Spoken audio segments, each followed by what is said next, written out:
Let's talk to Andrew Neil, who is right here, of course, with us, former editor of the Sunday Times, Times radio presenter as well, behemoth of the media world, I would have to say. Andrew, very good morning to you. Good morning to you, Mike. Good to be with you. Good to talk to you. I think your piece today kind of pretty much sets out the stall for Keir Starmer, doesn't it? He's off to Washington.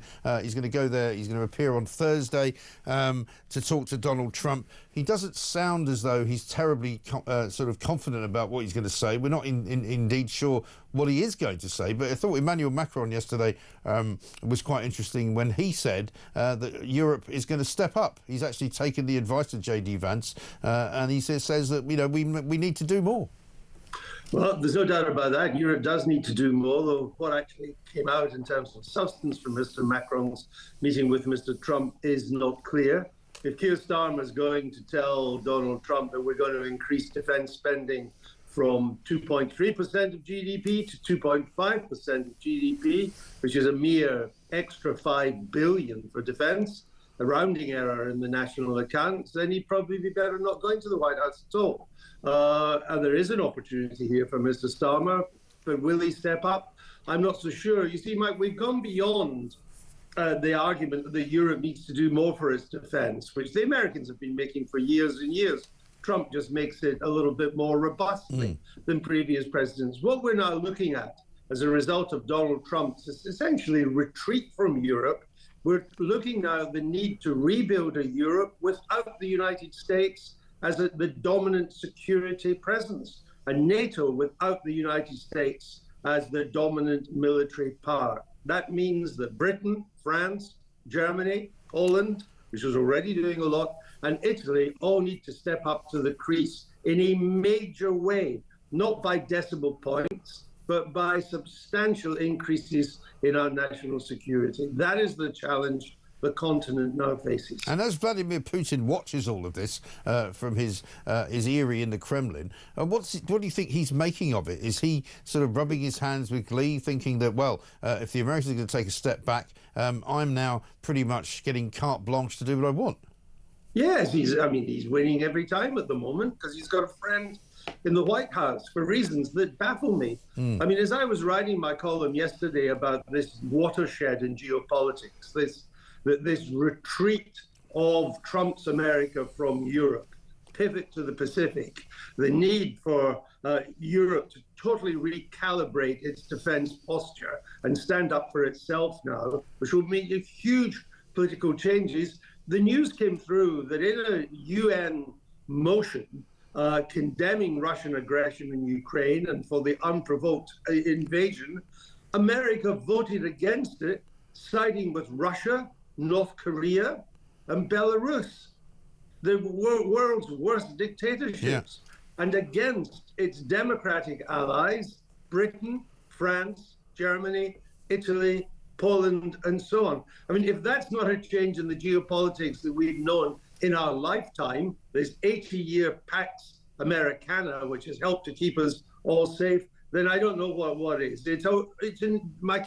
It's hard to exaggerate how big a watershed this is and the consequences for Europe, which at the moment is bereft of leadership to step up to the crease and do what needs to be done. And that does seem to be the big worry, doesn't it? Because, I mean, I read a piece in the Telegraph last week that said basically, I think it was by Alistair Heath, that this is the worst time possible to have a Prime Minister like Keir Starmer, who doesn't really appear to have any great conviction about anything, who seems to sort of blow with the wind. He can't even actually appear in front of a camera without reading from a piece of A4 newspaper, paper. He needs notes for everything he does. He's not the kind of guy that's going to go to the White House and read Donald Trump the Riot Act, but it almost seems as though somebody needs to do that. Well, Keir Starmer's grasp of geopolitics is pretty flimsy. He's not his background. The only thing he knows about international politics is international law. And of course, international law means that we're going to pay Mauritius billions of pounds to take the Chagos Islands off, a key defense military asset. I mean, it's just nonsense. So he has very little grasp of geopolitics. He's no history in it. And he's not anybody's idea of an inspirational leader. That said, on Ukraine and on other things, he's saying the right thing. He's not saying nearly enough about defense. But I don't think you can accuse him of selling us down the river. You look across the channel, And then you see President Macron, who often says a lot of the right things, but he's a busted flash and he blows hot and cold.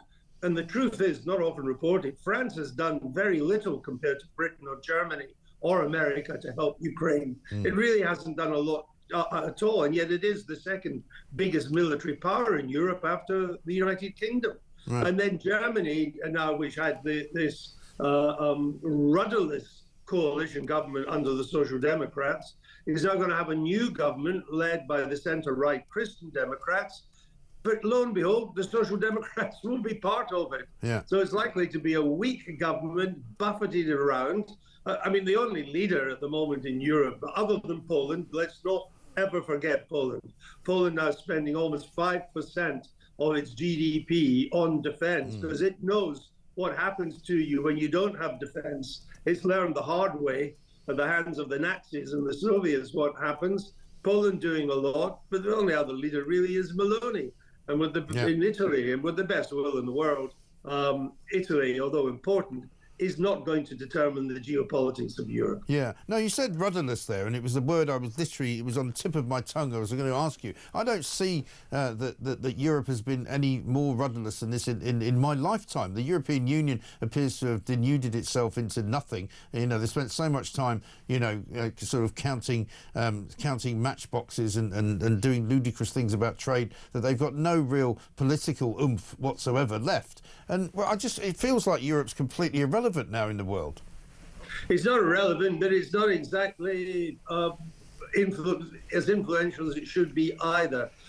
I mean, Europe had power going forward when it was dominated by the Franco-German motor. When France and Germany together operated together, they dominated Europe and they set the direction of the European Union, including things like the euro and so on.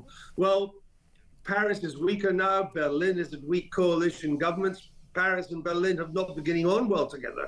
Macron didn't get on with Scholz, the outgoing chancellor. We don't know how he'll get on with Merz.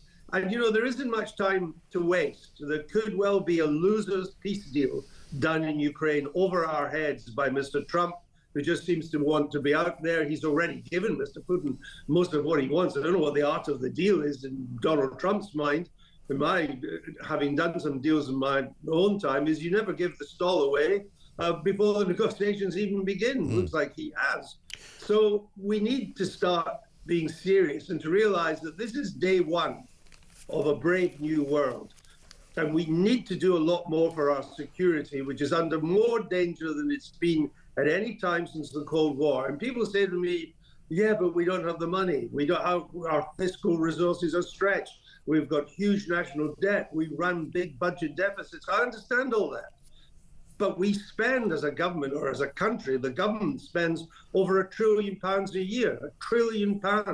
Don't tell me there's not the money there. If we stop wasting billions on this net zero nonsense, we could find billions to build up our defenses, improve our army, our navy, and our air force, and our intelligence services. If we, at a time of national danger, is what I believe we're in, you need to look hard at international aid, at foreign aid. In my view, I would confine that to helping those who are truly poor across the world. Those living in subsistence wages still help the truly poor, but all the other stuff, paying for the spice girls in Ethiopia and all that nonsense, money to China, money to India, no. Spend in the homeland, spend on the defense of the homeland. That's another several billion a year. Welfare reform, stop paying people to stay at home and do nothing. That would release billions as well, and just end this nonsense of the Chagos Islands, which could cost us 18 billion, paid up front, a lot of it. That's good. The money is there, Mike, if we have the willpower, the guts, and the political nous to do it. We can rebuild our defenses if we want to and take the hard decisions to do so. Indeed. And if you could look ahead in 6 months' time, where will we be? Because, I mean, you've spent your career looking ahead to what we can expect to be up against, if you like, in the coming months. I mean, imagine we're in sort of, I don't know, November of this year. What's going to be going on then? You know, there is a possibility that not much might have changed. because I'm seeing things coming out of Moscow at the moment in which they're scratching their heads and saying, well, what is Trump's peace deal?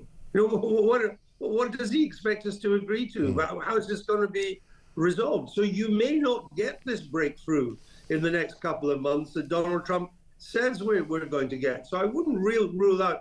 And also the Ukrainians will be thinking the Russian economy is on its knees.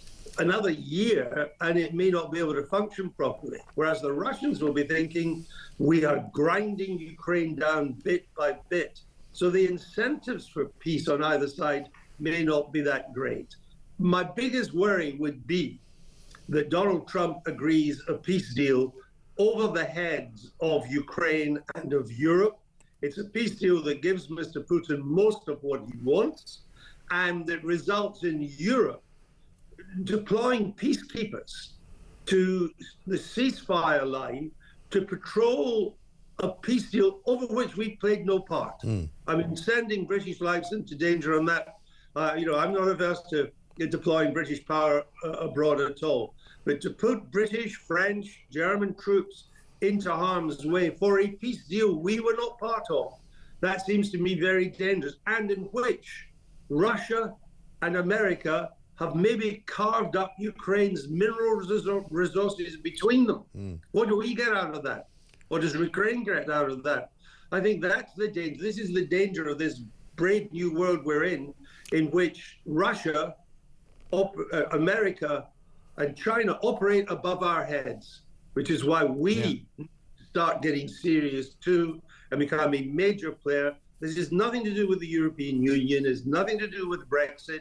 It's about the major nation states of Europe, Britain, France, Germany, Italy, Poland, getting together to create a powerful, high-spending, non-American NATO to secure all our freedoms in the 21st century. It's going to be a tough ask, but, I think you're absolutely right. It is a tough ask, Mike. I don't underestimate, and my fear is we may not step up to the crease enough to do it. Yeah, I know. It's quite frightening in some ways. Andrew, great to talk to you. Thank you very much indeed. Andrew Neil with his piece there in the Daily Mail today. A new age has begun.